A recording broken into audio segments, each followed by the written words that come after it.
ඇත්තටම මාත් එක්ක වැඩ කරා අපේ ජනබල පක්ෂයේ අනුරාධපුර දිස්ත්‍රික්කයේ සමාජිකත්වය අරගෙන තිබුණ ඒ කියන්නේ පක්ෂයේ මුල්ම කාලේ ඉඳලා සමන්තරගත් එක්ක ඒ පක්ෂ සමාජිකත්වය අරගෙන දිස්ත්‍රික්ක මාධ්‍ය දිස්ත්‍රික් නායකවරුන්ට කටයුතු කරන ශාමිනී වීරසූරිය ඊට පස්සේ අනුරාධපුරයෙන් ඡන්දේ ඉදුවා. එයා මගේ ළඟ තමයි හිටියේ මාත් එක්ක හිටියේ. එතකොට මේ සැරේ මම හිතනවා අපේ ජනබල පක්ෂයේ ඉදිරිපත් වෙනවා. රතන හාමුදුරුවෝ පක්ෂෙත් එක්ක එකතු වුණා. ඒක මේගොල්ලෝ ජාතික ව්‍යාපාරයක් සිද්ධ කරන්නේ ජාතික කර්තව්‍යයක් කරන්නේ කියලා. ඉතින් මමත් ගොඩක් රට ජාති වෙනුවෙන් ඉදිරිපත් වෙලා වැඩ කරන නිසා ඉතින් ශාමිනී ගොඩක් ඉල්ලීම් කරා මම මෙන්න අපේ පක්ෂෙත් එක්ක එකතු වෙන්න. මේ සැරේ මේ කොළඹ දිස්ත්‍රික්කේ නායකත්වය දෙන්න. මේකට ඡන්ද ඉල්ලන්න එකතු වෙන්න කියලා. ඉතින් ඒ ඉල්ලීමත් එක්ක මේගොල්ලන්ගේ මේ පළවෙනි රතන හාමුදුරුවෝ ඥානසාර හාමුදුරුවෝ ප්‍රධානත්වයෙන් අපේ ජනපද පක්ෂයේ තිබ්බා මේ ගෝතමී පාරේ තියෙන අසපුවේ මේ රතන සාමරාගේ අසපුවේ මේ රැස්වීම සම්මේලනය. එදාට ලංකාවේ පුරාම හිටපු ජාතියට හිතයිශී හාමුදුරුවෝ ඒ වගේම විවිධ වෘත්තිකයන් නීතිඥවරුන් වෛද්‍යවරුන් සහ ගොඩාක් පිරිස ඇවිල්ලා හිටියා. ඉතින් ඒ රැස්වීමේදී මොකද්ද වෙන්නේ කියලා බලන්න එදා මේක ඇත්තටම මේ කියන විදිහේ ජාතික වැඩ කටයුත්තක් කරනවද කියන එක ගැන බලන්න මම එදා ඒ සම්මේලනයට සහභාගී වුණා. ඉතින් එදා දිස්ත්‍රික්ක වශයෙන් කණ්ඩායම් බෙදලා කටයුතු කරනකොට මේ මම කොළඹ දිස්ත්‍රික්කයේ තමයි ලැබුණේ. කොළඹ කණ්ඩායම හිටියා. ඉතින් එදා මේ අක්මිමුල දායරතන හාමුදුරුවෝ ශාලික පෙරේරා ඒ කට්ටිය අපේ කණ්ඩායමේ හිටියේ. ඒගොල්ලොත් එක්ක කතා බහ කරුණා. ඉතින් ඒ හැමෝටම තිබුණේ රට ජාතිය වෙනුවෙන් දෙයක් කරන්න අරමුණක්. ඉතින් ඒක නිසා මේ මම ඒගොල්ලොත් එක්ක ඒ මොහොතේ සම්බන්ධ වෙනවා කියලා ඒවලේ ගත්ත තීරණයක් තමයි ඒක. දීර්ඝ කාලීන තීරණයක්. දීර්ඝ කාලීන මම ඒගොල්ලොත් එක්ක මට ගොඩාක් ආරාධනා ලැබෙනවා. ඒකට මම හරියට තෝරගෙන තමයි මිනිස්සුත් එක්ක වැඩ කරන්නේ. මොකද අපේ නම නැති වුණොත් නැති වුණා. අය හදන්න බෑ. ඒක නිසා පෞද්ගලික අරමුණ නැහැ. දේශපාලන ඉෂ්ට කරගන්න කියලා. ඒ නිසා තියෙන රට වෙනුවෙන් පොදු අරමුණු හරි දෙයකට එකතු වෙන්න ඕනේ කියන තැන තමයි මම හිටියේ. ඒ වෙලාවේ ඉතින් මේගොල්ලෝ රට ජාතිය වෙනුවෙන් ඉතාම අභිමානයෙන් කතා කරේ. ඉතින් දේශප්‍රේමී බලවේගයක් වගේ දේශප්‍රේමී කියලා හිතේ නෝකනේ. එහෙම බලවේගයක් එකතු වෙන්න ඕනේ කියලා විශ්වාසයෙන් හිටියේ. මේගොල්ලෝ දේශප්‍රේමී කියලා හිතන තමයි සම්බන්ධ වුනේ. දැන් මගේ අදහස තියෙන්නේ දේශප්‍රේමී බලවේගයක් එක්ක එකතු වෙන්න කියලා නෙමෙයි. මම ජාතිවාදී නැහැ. මේ මගේ අරමුණ තියෙන්නේ ජනතාවට වැඩ කරන. හරියට ඒ කියන්නේ කරප්ෂන් නෙපොටිසම් නැතුව මහ ජනතාව වෙනුවෙන් වැඩ කරන්න පුළුවන් නම් එහෙම ජනතාව වෙනුවෙන් වැඩ කරන්න පුළුවන් අපේ රට ජාතිය වෙනුවෙන් වැඩ කරන්න පුළුවන් කණ්ඩායමක් එක්ක එකතු වෙන්න තියෙන සමාජ අසාධාරණට විරුද්ධව හඬක් නගන්න පුළුවන් නම් ඒත් එක්ක එකතු වෙන්න කියලා. සහ ඒකට අවශ්‍ය අවස්ථාවක් අපිට දා වෙන්න පුළුවන්. මම කොච්චර දක්ෂ වුණත් මම යන්නේ නැත්තම් පක්ෂයක් පිටුපස්සේ මම යන්නේ නැත්තම් දේශපාලන බලවේගයක් පිටුපස්සේ මට අවස්ථාව ලැබෙන්නේ නැහැ නේ. ගෙදරට ඇවිල්ලා ආචාර්ය රටවල් වල අපිට අඳකලා ඔයා හරි දක්ෂ ඔයා ඉන්න ඕනේ මෙතනට කියලා අපිට අවස්ථාව දෙන්නේ නැහැ නේ. අපි යන්න ඕනේ. ඉතින් අපිට මේ සිස්ටම් එක ඇතුලේ එහෙම යන්න අපහසුයි. සහ මම අකමැති තැන් තියෙනවා. ඒ අකමැති වුණාම මේ මට එතනට මම සුදුසු නැති වෙනවා. එතකොට මට සුදුසු කාලය එනකන් සහ සුදුසු අවස්ථාව හැදෙනකන් ඉන්නවා. ඉතින් මම හිතුවා මේක සුදුසු අවස්ථාවක්. ඒ කියන්නේ මේගොල්ලෝ රට ජාතිය වෙනුවෙන් සහ මේගොල්ලන්ගේ අරමුණ තිබුණේ දූෂණයෙන් භීෂණයෙන් තොර දේශපාලනයක් කරන්නනේ. සහ අලුත් පිරිසක් අලුත් නායක පරපුරක් රටට හඳුන්වා දෙන්න. තව මේ කාලේ අර පාස්කෝ ඇටැක් එකත් එක්ක ලොකු සමාජ මතයක් ආවා 225 එපා. අලුත් අය එන්න ඕනේ, තරුණ අය එන්න ඕනේ, දක්ෂයෝ එන්න ඕනේ. ඉතින් මේ concept එකත් එක්ක මේගොල්ලෝ එකතු වෙනවා අලුත් බලවේගයක් හදනවා. ජාති හිතයිශී ව්‍යාපාරයක් විදිහට අපි නැගිටින්න ඕනේ. එතකොට ඥානසාර හාමුදුරුවෝ මේකට නායකත්වය දෙනවා. රතන හාමුදුරුවෝ මේකත් එක්ක ඉන්නවා. එහෙම කියලා කතා කරනකොට මම ඇත්තටම හිතුවේ අලුත්ම පිරිසක් තමයි අලුත් වුණ එතන පරණ දේශපාලන පළවෙනි දවසේ හිටියේම නැහැ. කිසිම කෙනෙක්. ඉතින් මේ අලුත් පිරිසක් මේගොල්ලෝ කියනවා විදිහට අලුත් වැඩක් කරනවා කියන දේ තමයි අර මේ කියන දේම කරන පිරිසක් කියලා හිතලා තමයි සම්බන්ධ වෙන්නේ.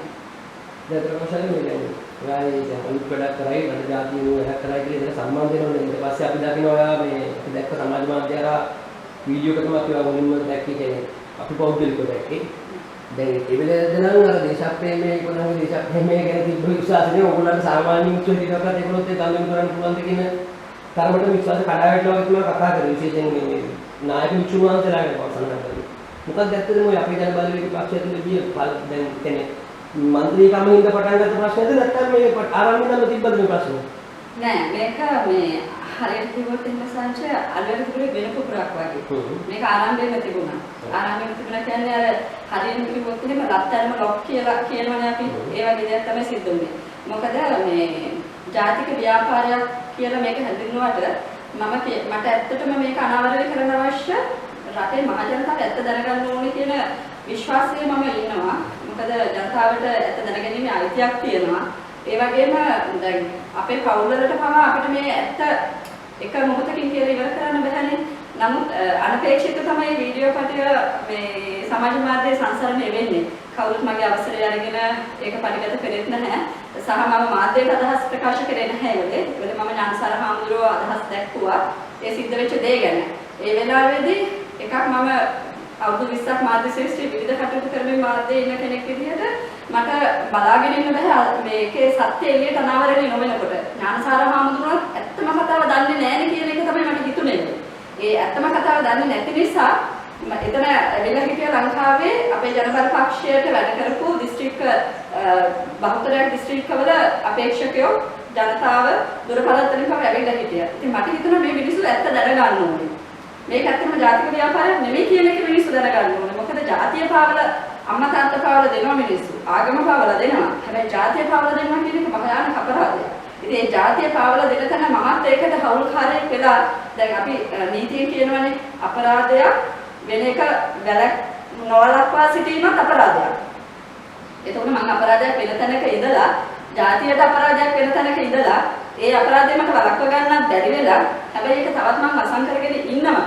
මං වගේ කෙනෙක් ඒ කියන්නේ හඩක් ජනතාවක් වෙනුවෙන් හඩක් අවදි කරන කෙනෙක් වෙලා එතකොට මම කරන්නේ තවත් වරදක්. ඉතින් මට ඒ අවස්ථාවේදී මට ශනිකව ඇති වෙච්ච ගොඩක් අය හිටියුණු මම හරි ආවේගයෙන් කතා කරනවා කියන්නේ ආවේගයෙන් මට තිබුණේ සත්‍ය වසන් කිරීම. තවදුරටත් ඥානසාර හඳුනන මේ සත්‍ය නොදැනද මේ කතා කරන්නේ. මොකද ඇත්තම කතාව මේක ඔය පිපිරීමාවේ මන්ත්‍රී ධූරයත් එක්ක නෙමෙයි. පිපිරීම තිබුණා මුල ඉඳලම. දැන් මන්ත්‍රී ධූරය කියන්නේ එක අපි මාස 3කට කලින් කියපු අනාවේගයක ප්‍රතිඵලය. මාස 3කට කලින් මම කිව්වා අපේ ජනබලවේගය කියන පක්ෂය තව ටික කාලෙකින් ජනතාවට එපාම වෙලා. හැබැයි හරියට කරන රටේ තුන්වෙනි බලවේගය වෙන්න තිබුණා. හරියටම මේගොල්ලෝ ජාතික බලවේගයක් විදිහට ඇවිල්ලා ජාති වෙනුවෙන් ඉදිරිපත් වුණා නම් රට වෙනුවෙන් ඉදිරිපත් වුණා නම් සත්‍ය කරපුණා නම් රටේ තුන්වෙනි බලවේගයේ විදිහට වෙන්න තිබුණා ඉස්සරහට. නමුත් එහෙම නැතුව මේක අර ඒක පුද්ගල ව්‍යාපාරයක් නෙවෙයි ජාතික ව්‍යාපාරයක් නෙවෙයි පුද්ගල ව්‍යාපාරයක්. පුද්ගල ව්‍යාපාරයක් වෙච්ච කොට ඒක ආරම්භයේදී මේකේ ලකුණු රෝග ලක්ෂණ පහළ කරා මේක ජාතික ව්‍යාපාරයක් නෙවෙයි පුද්ගල ව්‍යාපාරයක් කියලා. ඒ තැනදී අපි පියවර ගත්තා. බය නැතුව මම එතනින් පියවර එළියට ගත්තා. ඒගොල්ලොත් එක්ක මම සම්බන්ධ වුණේ නැහැ. මැතිවරණ ව්‍යාපාරයට මම දායක වුණේ නැහැ. නාම යෝජනා දීපු දවසෙන් ඉඳලා මම තීරණය කරා හරි මේගොල්ලෝ ආරම්භ පටන් ගත්තේ හොඳ පිරිසුදු දේශපාලන කරන. අලුත් අයත් එක්ක දේශපාලන කරන. නමුත් නායකත්වයේ යනවා නම් ජනප්‍රියත්වය සහ කොහොම හරි මුදල් හම්බ කරන මිනිස්සු මේ ලිස්ට් එකේ ඉන්න ඕනේ කියලා නායකත්වයේ තීරණය කරනවා නම් එතන මට ඉන්න සුදුසු තැන නෙමෙයි. එතන මගේ ප්‍රතිපත්තියට විරුද්ධයි. ඒ වෙලාවේ මට කතා කරපු හැමෝටම මම කිව්වා මම ගාව සාක්ෂි තියෙනවා ඒක. ඒ නායක හම්බුනේ කියලා කියන්නේ දැන් අපි උදේ පක්ෂ නායක හම්බුනේ රතන හම්බුනේ. බලමු නායකත්වයේ විතර රතන හම්බුනේ දෙහිටපුවේ නායක මට්ටමේ කිව්ව හැම හම්බුනේට මගේ මේ ආගාමී එහෙම නැත්නම් රතන හම්බුනේ සා කවුද කියන්න පුළුවන්ද? මෙහෙමයි මෙතන පළවෙනි දවසේ වෙනකොට ගොඩාක් හාමුදුරුවෝ ඉතින් ආවා. විවිධ සංවිධානවල හාමුදුරුවෝ ආවා. නමුත් මෙතන නායකත්වය යනකොට වෙන ගමන් මාර්ගයක ඒ කියන්නේ කියන දේ දෙමෙනයි යන්නේ. එතකොට සමහර හාමුදුරුවෝ හිටියා ගොඩාක් කම්පැනි රජයත් එක්ක සම්බන්ධ අය. ඒ අය ආව මෙතන මොකද්ද වෙන්නේ කියලා බලන්න. එතකොට එතන නොගැලපෙනකොට ඒ අය එතනින්ම අයින් වෙලා ගියා. සමහර හාමුදුරුවෝ ආව ජාතික ව්‍යාපාරයක් කියලා හිතලා මේක මෙහෙමද කියලා බලන්න. ඒ අය එතනින් අයින් වෙලා ගියා. එහෙම ආපු පළවෙනි දවසේ එතනට ඇවිල්ලා මොකද්ද වෙන්නේ කියලා බලපුවා ගොඩාක් හාමුදුරුවෝ එතනින් ඉවත් වෙලා ගියා. එතකොට එතන හිටපු සියලුම හාමුදුරුවනේ 199%ක්ම එතන හිටියේ ජාතියට ඇත්තටම මම වගේ රැවටිච්ච පිරිසක් තමයි එතන නතර වුනේ. දැන් ඒ කියන්නේ මේගොල්ලෝ මේ රට ජාතිය වෙනුවෙන් අලුත් බලවේගයක් ගොඩනගන්න හදන අලුත් වැඩක් කරනවා. බැලුව බැලමට එක හරිය ලස්සනයි. ඒ වගේම සාර්ථක මේ කන්සෙප්ට් එකක්. සාර්ථක කන්සෙප්ට් එකක් කියලා කියන්නේ රටට ජාතියට ආදරය කරන ඥානසාර හාමුදුරුවෝ වගේ. එතකොට රතන හාමුදුරුවෝ දේශපාලනය අවුරුදු 15ක් ඉඳලා ඇවිල්ලා එතනට ඒ වෙනකොට අර වෛද්‍ය සාපිට විරුද්ධව මේ සත්‍යග්‍රහ කරලා ජනතාව හිතුවා ඇත්තටම ජාතියට රටට ආදරෙයි මේ හාමුදුරුවෝ මෙතනට එන්න ඕනේ. එහෙම කියලා එහෙම රැවටිලා ගිය පිරිසක් තමයි එතන නතර වුණේ. මේ මොකද්ද වෙන්නේ කියලා බලන්න එතෙන් ආවේ. මේගොල්ලෝ ඇත්තටම මේ අලුත් දේශපාලන සංස්කෘතියක් රටට හඳුන්වා දෙන්න යනවාද කියලා. හැබැයි ඒක පළවෙනි දවසේම නැහැ කියලා තේරෙච්ච තැන එතනින් බහුතරයක් ඉවත් වුණා. පස්සේ තමයි කොහොමද දෙන්නේ? පස්සේ කියන්නේ සතියක් වගේ ඇතුළත මම තේරුම් ගන්නවා. මොකද 19 වෙනිදා 16 වෙනිදා වගේ රැස්වීම තිබුණා. 18 19 වෙනකොට නාම යෝජනා බාර දෙන්න අවශ්‍යතාවය තිබුණා. ඒතකොට 18 වෙනිදා වෙනකොට නාම යෝජනා අත්සන් කරන්න මගේ මතකයේ හැටියට මතකයේ වැරදි නම් නාම යෝජනා අත්සන් කරන්න ගියා. ඒ අත්සන් කරන දවසේ වෙනකොට මට කතාව සම්පූර්ණ පැහැදිලි වුණා. ඒ කියන්නේ අපි ඒක සාමාන්‍යගත කරොත් එහෙම මේ රට ජාතිය රකින්න මේ අලුත් දේශපාලනයක් කියන අලුත් සංස්කෘතියක් කියන මේ පිට පවතින අලුත් පක්ෂ වලට වඩා විසක් කරන්නේ කියලා මේ එකතු වෙච්ච විශේෂයෙන් වික්ෂුන් වහන්සේලා පිරිසක් ප්‍රධානත්වයෙන් ඉතුරු මේ බලවේගය තුලේ දේශප්‍රේමී නෑ බලද්දී අර ඔයගොල්ලෝ කියන දේශප්‍රේමී නෑ. දැන් මං හිතන්නේ ඒක නායකත්වයේ වැරද්ද. මෙතන දේශප්‍රේමී නෑ. දේශප්‍රේමී ගොඩක් අය අතර තියෙනවා. එතන ඉන්න 99ක් අතර දේශප්‍රේමී තියෙනවා. එතන ප්‍රශ්න වලින් අපි සංජය හරියට ප්‍රශ්න පැහැදිලි කරගත්තොත් මම හිතන්නේ රතන හාමුදුරුවන්ට කොහින්වත් නාම යෝජනා ලැබුණේ නෑනේ. මේ රතන හාමුදුරුවන්ට නාම යෝජනා ලැබුණේ නැහැ කොම් පක්ෂයකින්ම. එතකොට වෙන විකල්පයක් විදිහට රතන හාමුදුරුවන්ට දේශපාලනය එන්න නම් අලුත් පක්ෂයකින් අලුත් බලවේගයක් එක්ක දේශපාලනය එන්න මොනවාක් තියෙනවා.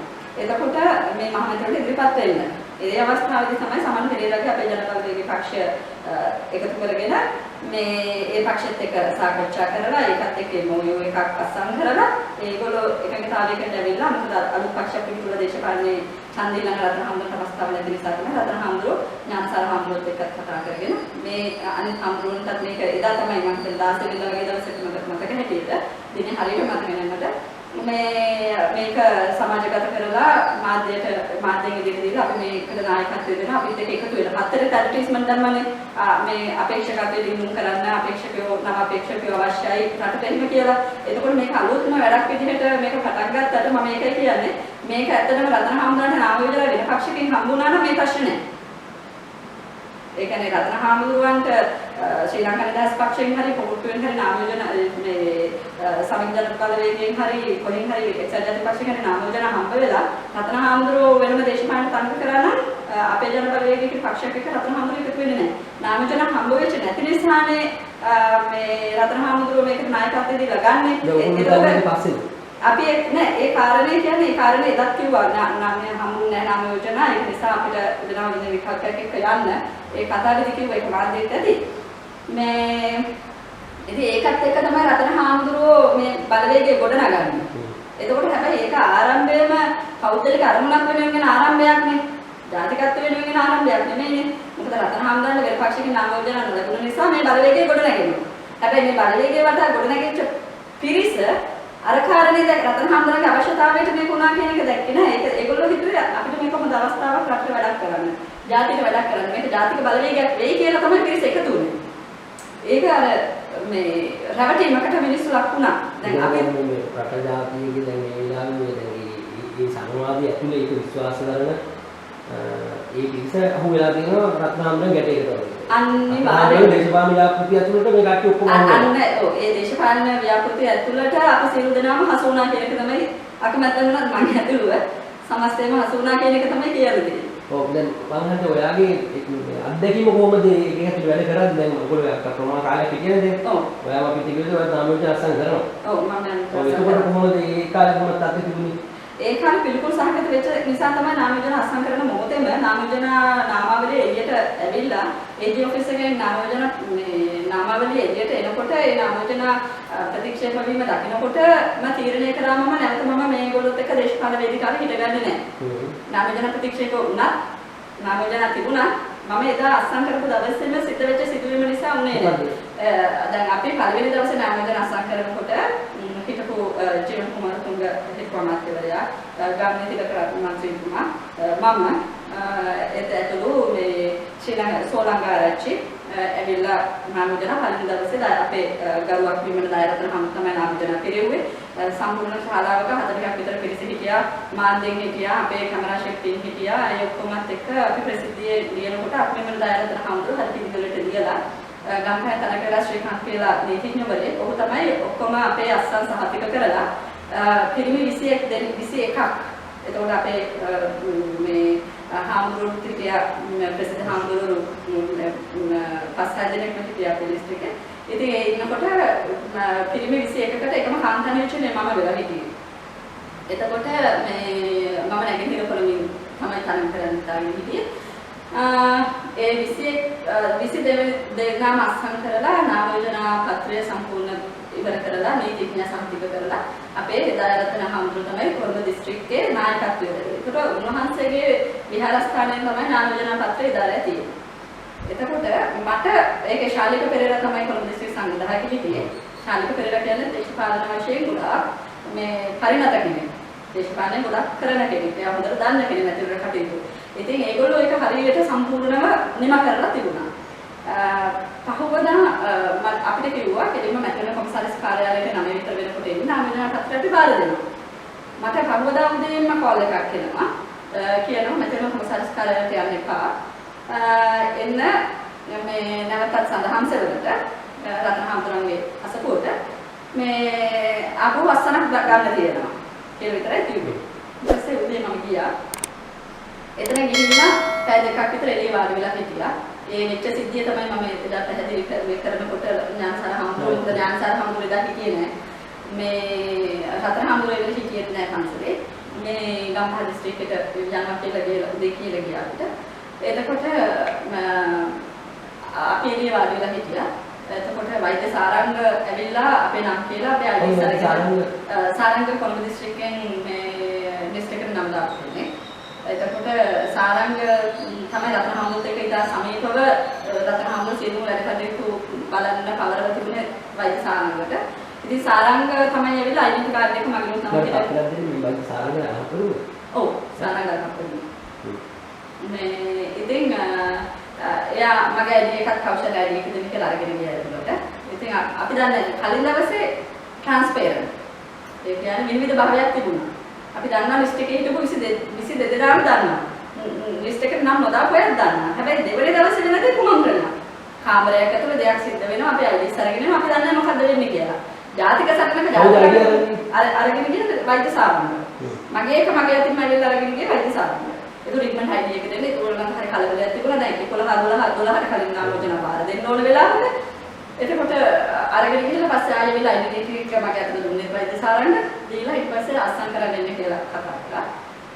කතා කරනකොට අපි ඒ කාමරේ ඇතුළට ගියා.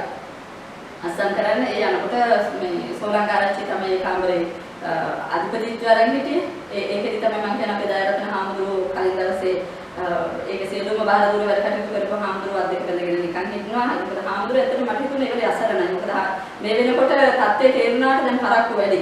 වගේ දායරතන හාමුදුරුවන්ගෙන් මේ ඒක නාමෝජන ලියන එක සෝලංගාරච්චිගේ බිරිඳ අරගෙන. දැන් සෝලංගාරච්චි හිටගෙන අම දෙනවා බිරිඳ ලියනවා. ඒ කියන්නේ මේ දේශප්‍රේමී බලවේග අන්තිමට ජාතික බලවේගයන්ගේ සෝලංගාරච්චිගේ බිරිඳයි තමයි තීන්දුව తీරන ගන්න මේ කුටියේ. අස්සම් කරන එක ඒ සම්බන්ධව. ඒකෝට මම ඇතුළට ගියාම මම වම් පැත්තෙන් ගියේ සෝලංගාරච්චි දකුණු පැත්තේ හිටියේ. මේ සෝලංගාරච්චි මටත් කෑගෙවුවා කැවිලා ඉක්මනට මේ පැත්තේ වෙනස් කරලා ඊළඟට දෙවියන්ට ඒක නාටත් කෑගෙවුවා සෝලංග. ඒකෝට ගහ ගන්න ගිහිල්ලා අරගෙන දෙයක් සිද්ධ වුණා එතන. ඒකෝට ජාතික බලවේගය එතනම අල වුණා.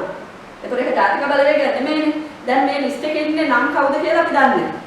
දැන් අර කලවෙත් එතන තවසික් දැක් සිද්ධ වුණා. මොකද ජීවන් කුමාරතුංග මහිත අමාත්‍යවරයා සහ මේ අපේ අනිත් මන්ත්‍රීතුමා පහවදා කිව්වනේ ඉන්නේ නැහැ කියලා. මේ ඒ දෙන්න ඉන්නේ නැහැ කිව්වහම දැන් ඒ දෙන්නගේ නම කපලා ඊට උඩින් නම් දෙකක් දාන්න පුළුවන්.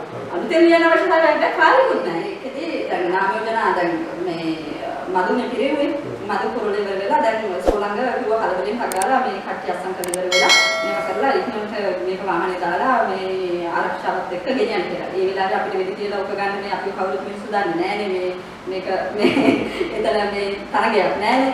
ඉතින් මේ දාලා වාහනේ අරගෙන ගියා. ගිහින් නාමජන බාර දුන්නා. දැන් නාමජන කොළ එළිය අලවනවනේ ඒජ් ඔෆිස් එකේ ඉතිරිගස්සට අධිශීලකම් කාර්යාලය ඉස්සරහා. ඒකෙත් මගේ ෆොටෝස් එකක් තියෙනවා. දැන් මම ගිහලා බලලා මම ඒකේ නාමජන ලිස්ට් එකේ ඉන්න මම ෆොටෝස් ගහගත්තා. ගහගත්තේ මම දැනගත්තා මේක ඉදිරියේදී මට දවසක පාවිච්චි කරන්න සිද්ධ වෙනවා. ඒ මොහොතේම මම දැනගත්තා. මේ ගිහිලා ලිස්ට් එක බලනකොට මට සෝලාගේ බිරිඳ හිටියා ඒක ඉස්සරහා. මට කිව්වා අක්කේ අන්න නාමජන පොතේ එළිය දාලා තියෙනවා. මොකද මගේ තාත්තා අසනීපේ ලෝකල් ගත වෙලා හිටියේ අසිරියක හිටියේ දවසට මම තාත්තව බලලා එතන කාලේ තියෙන නිසා ආවේ. එතකොට මම මේ ඉස්සරහ කොලාවල තියෙන ගිහින් බලන්න කිව්වා. එයාමට නොකිය කියලා තියෙන එයාගේ නම ලිස්ට් එකේ තියෙනවා. අර කලින් හිටියේ මම විතරයිනේ. එයාගේ නම ලිස්ට් එකේ තියෙනවා. ඒක නිසා තමයි අට උමනා කරේ මම ඒක බලන්න. ඉතින් මම ගිහලා බලනකොට 13 වෙනියට තියෙනවා නාමජනයකේ සෝලංගාරච්චිගේ දොන් ප්‍රසන්න විමල ගුණරත්න ගුණසිංහ 16 වෙනියට තියෙනවා හේවා පතිරන්නහැලාගේ තිවංකා මනුෂානි පතිරණ සෝලංගාරච්චිගේ බිරිඳ 13ට මහත්තයා 16ට බිරිඳ. එතකොට ওই නාම යෝජනා පුරවන්න රතන හාමුදුරන්ගේ අවසරය ඇතුළු කිසි කෙනෙක්ගේ නම දාන්න බෑ. එතකොට දැන් මෙන්න අලුත් සුපිරිසුදු දේශප්‍රේමී බලවේගයක කොළඹ දිස්ත්‍රික්කය කියන්නේ කොඳුනාරටේ වගේ කැම්පේන් එකක ඉලෙක්ෂන් කැම්පේන් එකක අපි දන්නවා කොඳුනාරට තමයි කොළඹ.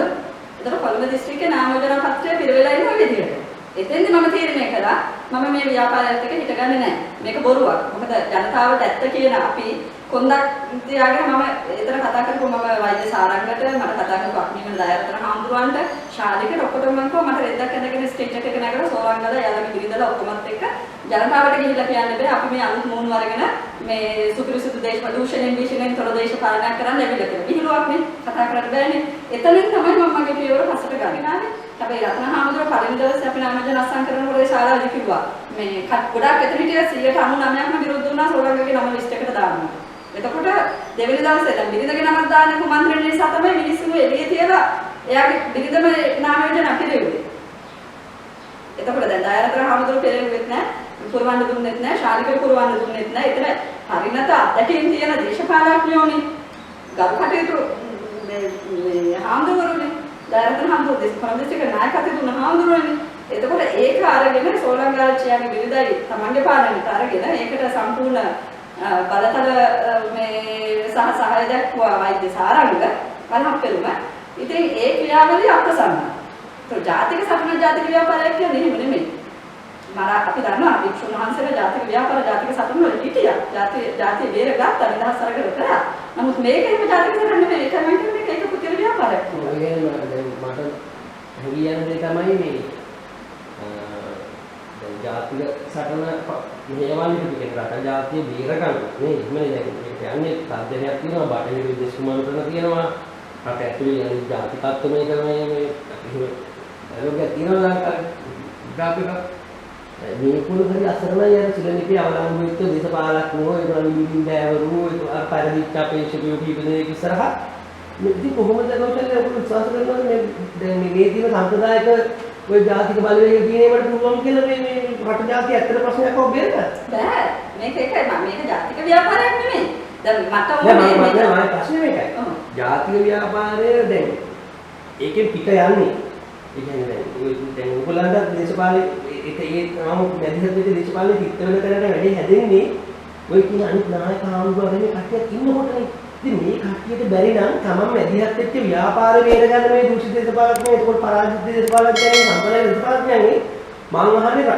ජාතියක් ආගමක් විනාශ කරන්න ලොකු බලවේගයක් මැදිහත් වුණු මේගොල්ලෝ මොකද කරන්න පුළුවන් මේවා කරන්න බැරි කියලා නෑ හොඳ ඒ වෙලාවේදී ඕකට ඍජුව මේ විරුද්ධ වෙච්ච අය ඇත්තටම එක්කෙනා හිටියේ ඊට අනිත් අය විරුද්ධ වුණා නිහඬව කතා කරා හැබැයි මේ නායකත්වයේ දැඩි එකගතාවයක ඉන්නකොට නෑ මේක මෙහෙම කරන්න ඕන මේක මෙහෙම කරන්න ඕන කියලා නායකත්වයට යටවීමක් ආවා නායකත්වයට විරුද්ධව ගියේ නෑ ඒක මම හිතන්නේ මම මේක කතා නොකළ යුතුයි මොකද වික්ෂුන් වහන්සේලාගේ කාරණයක් නේ දැන් ඒ වගේ නිකාය ප්‍රශ්න ඇති නායකත්ව ප්‍රශ්න ඇති මේ එතකොට ඒක ඇතුලේ තියෙන ප්‍රශ්නේ මම ගිහියෙක් විදියට කතා නොකළ යුතුයි ජාතික ව්‍යාපාර බේරගන්නේ නෑ නායකත්ව ව්‍යාපාරය කියලා කවීර ප්‍රශ්න ආරම්භයේ සිටම ප්‍රශ්නයක් ඒ ආරම්භයේ සිටම එතකොට මම දැන් දවස් 4ක් 5ක් ඇතුළත මම එතනින් එළියට කකුල ගන්නවා මම එතන රැඳෙන්නේ නැහැ. මම ප්‍රසිද්ධිය හැමෝටම කියනවා. දැන් හැමෝම අහන වෙනවද වැඩ කරන්න. ඊට පස්සේ තව කතාවක් වුණා. දැන් ඕක නාම යෝජනා ප්‍රතික්ෂේප වුණානේ. ප්‍රතික්ෂේප වෙච්ච ගමන් සෝලංග වාහනේ නැගලා ගියා. සෝලංග එක්විනිදත් වාහනේ දාගෙන ටක් ගාලා ගියා. දැන් නාම යෝජනා ප්‍රතික්ෂේප කරන්න හේතු වුණේ කවුද? සෝලංගයි. සෝලංගගේ වයිෆයි වගේ කියන්න ඕනනේ. එතකොට ડોક્ટર සාරංගයි මේ කලින් ලියපු අය. දැන් මේ දයාරතන හාමුදුරුවෝ සම්පූර්ණයෙන් ලියලා පුරවලා අත්සන් කරලා තිබුණ නාම යෝජනා පත්‍රය අලුතෙන් පුරවන්න අවශ්‍යතාවයක් නැහැ නේ. අර දෙන්නගේ නම් දෙක කපලා නම් දෙකක් දාන්න නැතිුනේ. ඒ නම් දෙකටත් පහවදා වෙනකොට ගොඩක් කට්ටිය හිටියේ. ඒත් නම ඉඩමල් කරලා දාගන්න බැරුව හිටියා. එතකොට ඒ වෙලාවේ දාන්න කවුරුත් නැතුව කෙනෙක් දැම්ම කියලා කියන්න බෑ. මොකද මේ ඒ වෙනකොට ගොඩක් ආපු පිරිස හිටියා හරවල යවුවා. ඒක තරුණ ළමයෙක් ඇවිල්ලා ගල්කිස්ස පැත්තෙන් සාලිකට කියලා ගියා රතන හාමුදුරන්ට කියන්නේ මේ ශ්‍රී ලංකා නිදහස් පක්ෂයෙන් මේ පෙරදිලා මෙයා වෙලා ආවට වඩා අපිට මිනිස්සු ආදරේ අපි අලුත් මිනිස්සු අපිට ජනබලයක් තියෙනවා අපි මේ එක මේ ජරා බිස්නස් කරලා නැහැ මේ රටේ සමාජයේ අපි නම් කැත වෙලා නැහැ. හැබැයි අපි උදාහරණ බෑ මංකොලොත් වෙච්ච කට්ටිය මේ ආසනෙවත් බේර ගන්න බැරි කට්ටිය ප්‍රාදේශ සභාවටවත් දිනා ගන්න බැරි කට්ටිය ඒගොල්ලෝ ලිස්ට් එකට දාගන්නවා සල්ලි වලට. එහෙම කියලා ඒ තරුණයා ගන්නවා ගියා. එතකොට දැන් අපිට හිතන්න බෑ මොකද්ද මේ සල්ලි වලට ගත්තද? මේ කෞශල ඔයගොල්ලෝ මොකක් හරි දායක මුදලක් මොකක් හරි ගත්තද?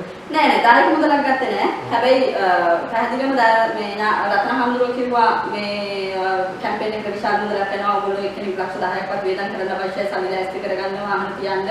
ඉතින් ඇත්තටම හැම කෙනෙක්ම දේශපාලනයට එන්නේ වියදම් කරන්න තියෙනවා කියලා දැනගෙනනේ. සහ වියදම් නොකර දේශපාලනය කරන දේශපාලඥයෝ පාර්ලිමේන්තු යන දේශපාලඥයෝත් ඉන්නවා. වියදම් නොකරත් දේශපාලනය කරන්න පුළුවන් ජනතාවත් එක්ක ඉන්නවා. ජනතාවට ආමන්ත්‍රණය කරනවා. එතකොට මුලින්දලම සල්ලි ගැන රත්න හාමුදුරුවෝ දැඩි අවශ්‍යතාවයකින් කතා කරා. ඒකත් මට ඇත්තටම අප්‍රසන්නයි. මම ඇත්ත කතා කරොත් මට ඒකටත් අප්‍රසන්නයි. මේ හේතුව මොකද හැමෝම දේශපාලනය කොහොමද නාමෝජා ලියන දවසෙත් හාමුදුරුවෝගේ සල්ලි තියෙනවද? ඔයගොල්ලන්ට සල්ලි තියෙනවද? වියදම් කරන්න පුළුවන්ද? එතකොට එතන හිටපු සමහර හාමුදුරුවෝ කිව්වා නෑ ජනතා බලය තියෙන අයත් ඉන්නුනේ. නෑ ජනතා බලයට වඩා වැදගත් සල්ලි. දැන් හොඳම උදාහරණ තමයි ගම්පහ දිස්ත්‍රික්කයේ සුනිත්‍රා මේ ඉල්ලුවා ඡන්දේ. කෝටි ගණනක් වියදම් කරා. සල්ලි වියදම් කරලා දිනුවද? සල්ලි වලින් ඡන්ද දිනන්න බෑ. ජනතා බලය තියෙන්න ඕනේ. සල්ලි යම් ප්‍රමාණයකට තියෙන්න ඕනේ. හැබැයි කෝටි ගණනක් වියදම් කරලා දිනා ගන්න බැරි වෙන අපේක්ෂක ඕනතරම් ඉන්නවා. ඉතින් හැබැයි රතන හාමුදුරුවෝ තිබෙම සල්ලි තියෙන්න ඕනේ කැම්පේන් එකට වියදම් කරන්න ඕනේ. සල්ලිම තමයි ඉස්සරහට ආවේ. අපේ පෞද්ගලිකව සල්ලි ඉල්ලුවේ නැහැ. හැබැයි එකම තැනකදී කිව්වා කොළඹ දිස්ත්‍රික්කේ නාමෝජනා ප්‍රතික්ෂේප වුණාම නඩුවට සල්ලි ඉල්ලුවා. ඒ කොළඹ දිස්ත්‍රික්කයෙන් එක්කෙනෙක්ගේ අපේක්ෂකෙන්ගේ 50000 ගන්න දෙන්න කියලා සමහර අයගෙන් ලක්ෂ ගණන් ඉල්ලලා තිබුණා. ඒතර මගෙන් 50000ක් තමයි ඉල්ලුවේ. මම කිව්වා මම ওই නඩුව දින්නක් ඉල්ලන්නේ නැහැ. මොකද මට අර අක්කා නංගි පෙන්නලා අක්කා දීග දෙනවා වගේ මගුලකට මට සම්බන්ධ වෙන්න බෑ. මම එතන නැහැ. ඒතකොට මේ ජාතික ව්‍යාපාරයක් කියලා ජනතාව ගුණාට අන්දන තැනක මට ගිහිල්ලා දේශපාලනය කරන්න බෑ. ඒතකොට මම මේක ඔය බලපක්ෂයේ දැන් මහලේකම් හම්බුනේ කොහොමද? විදුලිගම දුවලේ සාම්දුන මේ විදිහට අතුරුහන් කියලා කියන්නේ. මුලින් ව්‍යාපාරයක් වැඩ කරගෙන යද්දි කොහොමද ඒ හාමුදුරන් භූමිකාව වුණේ? ඇත්තටම මේ මම තාම මේ වෙනකම් මේ හාමුදුරු මුලට මුල හම්බ වෙලා නැහැ. හැබැයි ෆෝන් එකේ මාත් එක්ක දෙපාරක් තුන් පාරක් හාමුදුරු කතා කරලා තියෙනවා. ඒ මුල් දවසේ නාමෝජනා බාර දීලා ඊට පස්සේ නාමෝජනා බාර දුන්න දවසේම 19 වෙනිදා වෙනකොට හවස 6ට මේ ඇඳරිලි තියලා ලංකාවටම ඒත් එක්කම සේව කටයුතු මෙයා වෙනවා. ඒකෝට කොරෝනා කාලේ මම මේ වියලි ආහාර ද්‍රව්‍ය සනිපාරක්ෂක ද්‍රව්‍ය මේ අපේ අවුරුදු ප්‍රදේශයේ ඉන්න ජනතාවට ග්‍රාම සේවය නිලධාරීන් ඉඳන් අපි සමාජ සේවා කටයුතු කරන නිසා එහෙම ඉල්ලීම් කරලා මම මගේ මිතුරියන් කීප දෙනෙක් සහ මේ තව කැලණියේ මේ පාසලක මේ තරුණ මන් දන්න මණ්ඩල ටිකක් එකතු වෙලා අපි මේ ආධාර එකතු කරගෙන බඩු බෙදලා දුන්නා. ඒ බඩු බෙදලා දෙනවා කියුවම ශාමිනී ওই කතාවත් මේ විමලතිස්ස හාමුදුරන්ට කියලා තිබුණා. ඒතකොට විමලතිස්ස හාමුදුරුවෝ ඉල්ලීමක් කරා සඳහන් සේවනාවට තියෙන කට්ටියට ඒ බඩු ටික බෙදන්න කියලා. ඒකත් මොකද කතාව? ඒ සලහම්සන කියන්නේ මේ රතනහාමුදුරුවෝ. ඔව්. ඒ කියන්නේ අර රතනහාමුදුරුවෝ සායුධ සම්බන්ධතාවයෙන් සම්බන්ධයි. ඒ දැඩි සම්බන්ධතාවය.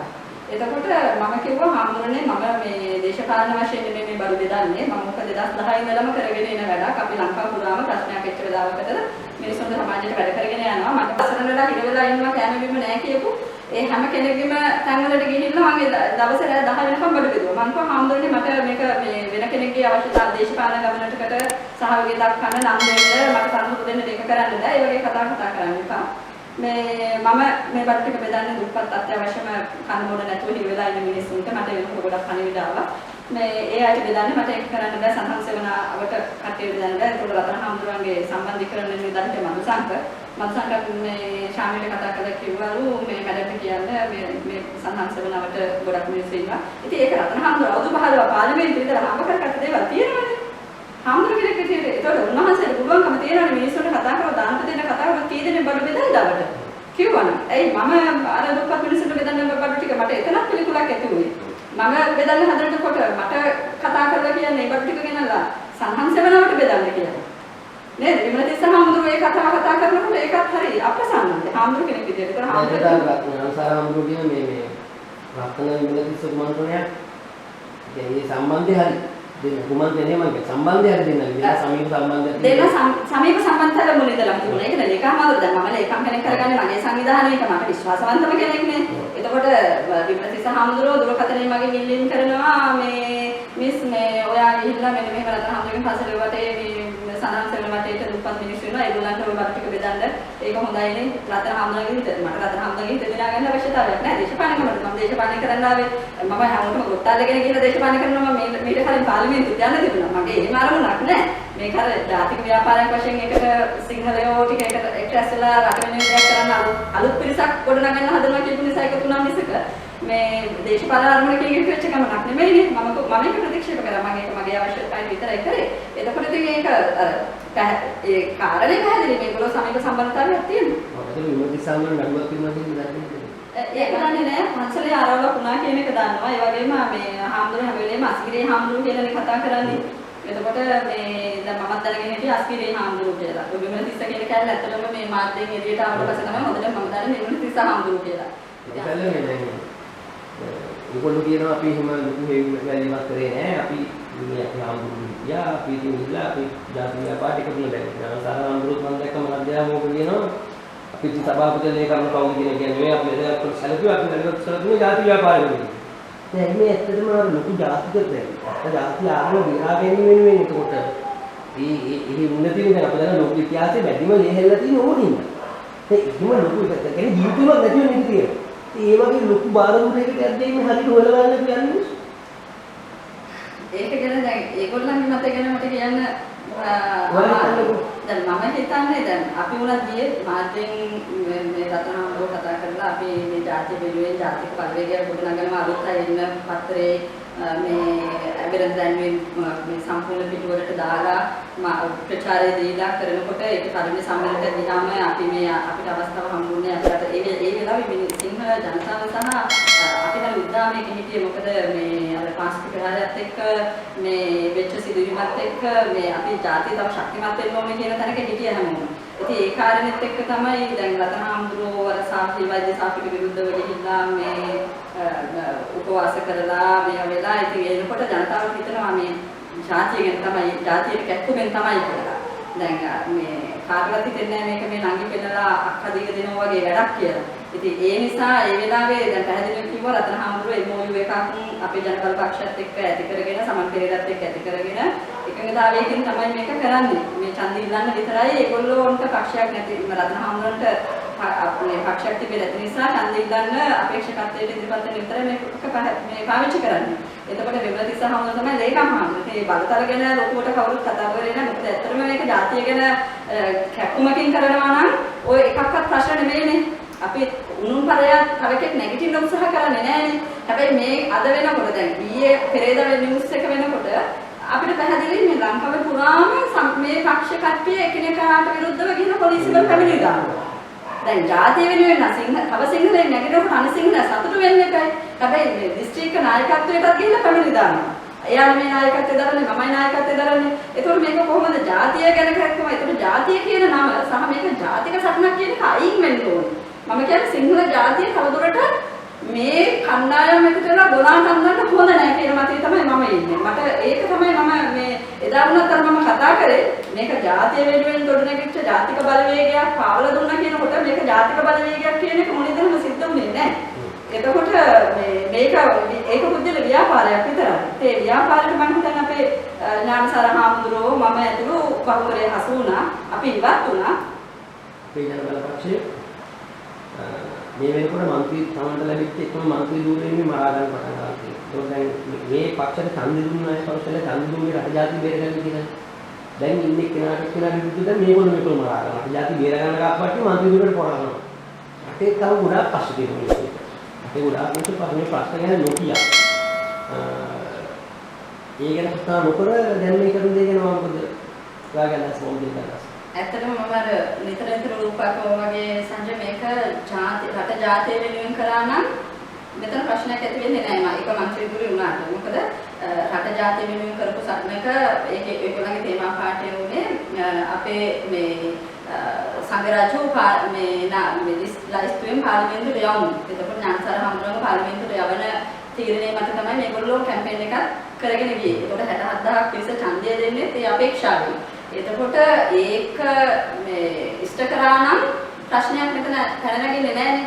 නමුත් මම කිව්වා වගේ රට ජාතිය වෙනුවෙන් එහෙම හඬක් යවන එක නායකත්වයේ අරමුණ නොවින එක නිසා තමයි ප්‍රශ්න මතුවලා තියෙන්නේ. දැන් ලේකම් හාමුදුරුවෝ හැංගිලා ඉන්නවා. රතන හාමුදුරුවෝ එකක් වෙන රතන හාමුදුරුවෝ ඒ දුන්න පොරොන්දු ඉෂ්ට කරන්න බෑ. රතන හාමුදුරුවෝ අවුරුදු 15ක් පාර්ලිමේන්තුවේ හිටියාම ආසනේ පරාජය වෙනවා. ආසනේ පරාජය වුණා නම් බාර දීලා මධ්‍යම ප්‍රතිපදාවනේ හාමුදුරුවෝ කෙනෙක් අනුගමනය කරන්න ඕනේ. අත්හරින්න බුදුහාමුදුරුවෝ කිව්වා අත්හරින්න කියලා. එතකොට මේක පසුපස ගිහලා සටන් කරලා මේක ඇත්තටම මහා සංඝරත්නයට බෞද්ධ ජනතාවට සිංහල ජාතියට මේවා ජාත්‍යන්තරයට පවා යනවනේ දිනපතාම ඒක එතකොට නිගාවක් නේ ලැජ්ජාවක් නේ. ඉතින් ඒක නිසා මේ පරිණත දේශපාලඥයෙක් විදිහට උන්වහන්සේ පරිතරන උන්වහන්සේ හරි මම පරාජය බාර ගන්නවා ජනතාව මාව ප්‍රතික්ෂේප කරනවා නම් ජනතාව ප්‍රතික්ෂේප කරනකොට බලහත්කාරයෙන් ගිහිල්ලා පාර්ලිමේන්තුවේ ඉඳ ගන්න අවශ්‍යතාවයක් නැහැ. එතකොටම කාරණේ පැහැදිලිනේ. ඒක පුද්ගල ව්‍යාපාරයක Tamanta පාර්ලිමේන්තුව යන්න තියෙන අවශ්‍යතාවයකට අනිත් සියලු දෙනාම ඉක්තෝ බවට පත් කරගත්තා කියන එක එතනම පැහැදිලි වෙනවා. එතකොට ඥානසාර හාමුදුරන්ට අවස්ථාව දුන්නා නම් අර 67000 ඡන්දෙ දීපු ජනතාවගේ විශ්වාසය එතන ආරක්ෂා වෙනවා. එතකොට මේගොල්ලෝ මෙච්චර මේක මාධ්‍යයට ඇවිල්ලා මාධ්‍ය සංදර්ශන පවත්කලා මේක ජාතික ව්‍යාපාරයක් ජාතික සටනක් හැංගිරෙන්නේ විමතිස හමුදුත් කියන්නේ මේක ජාතිය ආරක්ෂාව නිසා. ජාතියට මේ අනාරක්ෂිතභාවයක් නැහැ මේකේ. මේකේ තියෙන ඒගොල්ලන්ට බලය බෙදා ගැනීම බැරි ප්‍රශ්නයක්. ඒ කියන්නේ මේ වෙලාවේ ජාතික ව්‍යාපාරයේ කියන එක නායකත්වයේ දුන්නේ නායක කෝල්පිලේ විශ්වනාථලා කල්පනා කරනවා පාර්ලිමේන්තු දුරේ හමුනාට පස්සේ මේ හරි කියලා. ඔව් ඒ තමයි ඉතින් කෙටිම අපිට පේන්නේ ඒක ඕකට දැනෙන්නේ මන්ත්‍රී ආසන දෙකක් තුනක් හම්බ වෙලා අපේ නායක හාමුදුරුවෝයි ඥානසාර හාමුදුරුවෝයි රතන හාමුදුරුවෝයි සමන් පෙරේරා තුන්දෙනාම පාර්ලිමේන්තුවට ගියා නම් මේ ප්‍රශ්නයක් එළියට එන්නේ නැහැ. පහුගිය ව්‍යාපෘති ගොඩක් තියෙනවා දැන් වික්ෂුන් වහන්සේලා මුලිකත්වයෙන් හොම කරපු. ඒ ඔක්කොම එහෙ වගේද නැත්නම් මේක විතරක් නෙමෙයි. ඇත්තටම කිව්වොත් සංජය ඒ ප්‍රශ්නෙට මට උත්තර දෙන්න හරිම අමාරුයි.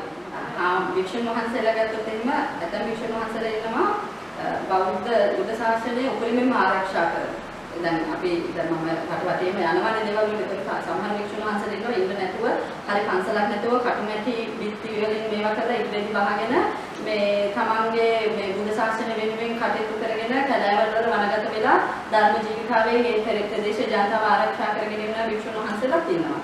ඉතින් සමහර වික්ෂුව ඒක හැම ආගමකම වගේ තියෙනවා. ඉතින් ආගම පස්සෙන් යන්නේක ආගම දේශපාලනයට ගව ගන්න මම සාමාන්‍යයෙන් ආගම කියන එක හරිම පෞද්ගලික දෙයක් නේ. මම උපතින් බෞද්ධ වුණාට මම විශ්වාස කරන්න පුළුවන් මගේ අභ්‍යන්තර විශ්වාසය වෙන දෙයක් වෙන්න පුළුවන්. මම විශ්ව ධර්මයේ විශ්වාස කරන්න පුළුවන්. මගේ හින්දු ධර්මයේ විශ්වාස කරන්න පුළුවන්. කිතුණු ධර්මයේ මේ යේසුස් වහන්සේ විශ්වාස කරන්න පුළුවන්. ඉතින් ඒක හරි පෞද්ගලික දෙයක්. ඉතින් ආගමයි දේශපාලනයයි එකට යන්නේ නැහැ. ඒක පටලවා ගන්න තැන තමයි මේ විශ්ලේෂණය වෙන්නේ. ඉතින් මට ඇත්තටම කිසිම අයිතියක් නැහැ මේ හාමුදුරුවන්ගේ දේශපාලන ක්‍රියාකාරීත්වය ගැන කතා කරන්න. මගේ පෞද්ගලික මතය නම් ඇත්තටම සමහර තැන්වලදී අපේ ඥානසාර හාමුදුරුවෝ වගේ ඥානසාර හාමුදුරුවෝ එක්ස්ට්‍රීම් වුණා, දැඩි අන්තවාදී වුණා. සමහර වෙලාවකදී අර රට අසමතුලිත වෙන තැන්වලදී ඒ හඬේ අවශ්‍යතාවයකුත් තියෙනවා. එතකොට සමහර තැන්වලදී ඒක නොවිය යුතු තැනුත් තියෙනවා. ඉතින් ඒක දැන් අපේ 48 ගත්තොත් නිදහස් අරගලයට මේ අපේ ගෞරවනීය ස්වාමින් වහන්සේලා විශාල දායකත්වයක් දුන්නා. එතකොට ඒ දායකත්ව නිසා තමයි අපේ නිදහස් සටන මෙහෙයුවා. එතකොට අනගාരിക ධනපාලතුමා වගේ කිතුණු අයත් බෞද්ධ දර්ශනය තුලින් ගිහිල්ලා නිදහස් සටන මෙහෙයුවා. ඉතින් නමුත් අපිට දැන් මේ පවතින ලෞකික දේවලුත් එක්ක මේ කතා බහ දේශපාලන වේදිකාවේ කතා බහත් එක්ක ඕකට අතරිරුපණයක් දෙන්න ගියොත් මාව එක කාණ්ඩයකට සමහරව මට ඇටැක් කරන්න පුළුවන් එක නම් දාලා. ඉතින් මම ඒක ආගමික වශයෙන් කිසිම දෙයක් කතා කරන්න කැමති නැහැ. නමුත් මම කියන්නේ මේක ජාතික සටනක් කියන එක විහිළුවක්. ඇත්තටම ජාතික සටනක් නැති ආරම්භයේ ඉඳලා ඒ ජාතික සටන තිබුණා. අපිත් ওই ජාතික සටනේ අද වෙනකොටත් ඉන්නවා. දැන් මේ ඊයේ පෙරේදා දැහුවා අපේ ජනතා පක්ෂයත් එක්ක අපෝ එක්කලා වැඩ කරනවා. අපෝ නෑ. ආරම්භයේම කොහොම නම් ඉස්සරහට ගමනක් නැහැනේ.